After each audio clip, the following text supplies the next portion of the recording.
Ted Cruz is a Trojan horse. Everybody hates him. Even when they're trying to get behind him, they can't do it full-throatedly. Marco Rubio, I got no respect for any of these guys. Anytime they want to, they just all hate Trump, and they're willing to basically sell their souls, if you want to say that, or sell themselves out in order to stop Trump by supporting somebody that they know they absolutely, if Trump wasn't in that race, they absolutely couldn't stand and would not support. So here's another section from the Meet the Press Daily. This one with Rubio and then Chuck Todd and a couple of people discussing it further. There are three candidates in the race. Who would you consider the most conservative, and who would you consider... Well, let's start there. Yeah, well, so, I mean, I've been pretty clear that I want the Republican nominee to be a conservative, and in my view, at this moment, of the candidates that are still actively campaigning, the only one that fits that criteria is Ted Cruz. I've said that publicly. Time now for the lid. Steve Kornacki, obviously MSNBC political correspondent, frequently sits in for me here. Hello, sir. How you doing? What is it about, George Pataki basically said a very similar thing about Ted Cruz, trying to pay a compliment but can't bring themselves to endorse him. Yeah. It is sort of this, the verbal gymnastics that I'm watching now, Rubio. I watched Pataki do it right in front of me just now. We've seen Lindsey Graham's the most honest about it. Yeah. Like, he doesn't pretend.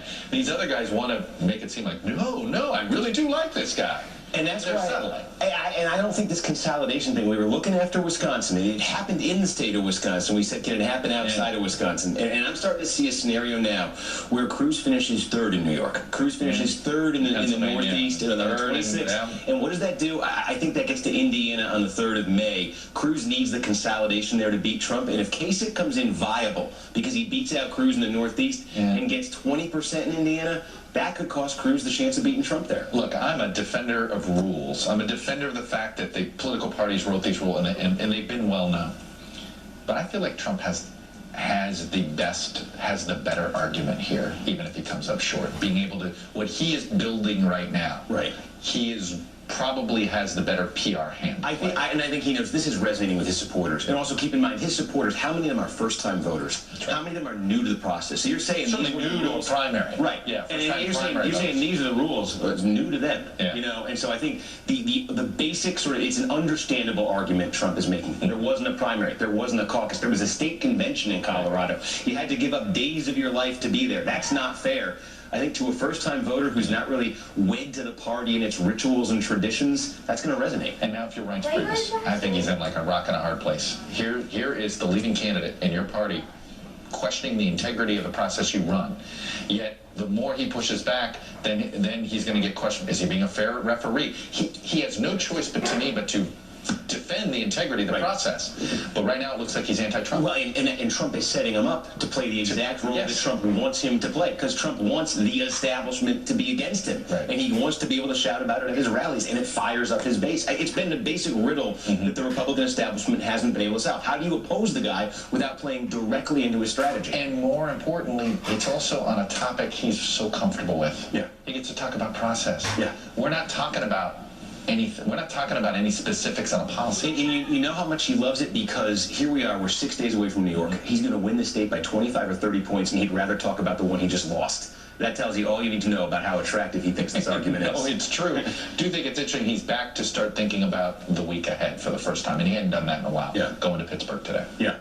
Well, look, at the end of the month, he could be back up 400 delegates over Ted Cruz. This thing could feel very different. I'm with you. Last week, I thought maybe the Stop Trump movement has some legs. This week, feels different. Feels different. Yeah. Steve Kornacki, always good to see you. We'll be back tomorrow with... So Trump is basically playing chess with these guys, and they're playing checkers. And just like Chuck Todd said, Trump gets back up over 400 delegates, and he's pretty much sitting pretty. Now, will he make it to 1,237?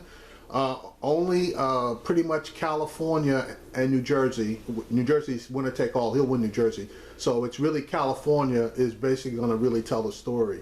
But he gets anywhere close to 1,237, and I'm saying to myself, within 100 delegates. So if he gets to 1137, 1150, 1200, and if he doesn't get this, say goodnight, GOP, because there will be mass revolution both on the floor and in the streets.